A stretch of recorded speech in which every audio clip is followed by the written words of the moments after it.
Es parla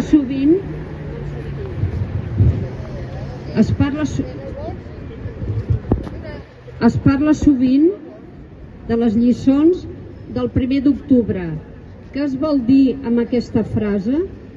L'independentisme ha de considerar el 1er d'octubre, el referèndum i els diferents esdeveniments que el van acompanyar com una fita fonamental del moviment independentista, especialment pel que fa al nivell de mobilització i de consciència a què vam arribar com a poble català en el camí de la nostra llibertat col·lectiva. Ens mostra el nivell de cohesió i de força col·lectiva del qual haurem de partir per a assolir el nostre objectiu. Aquesta és la seva importància principal.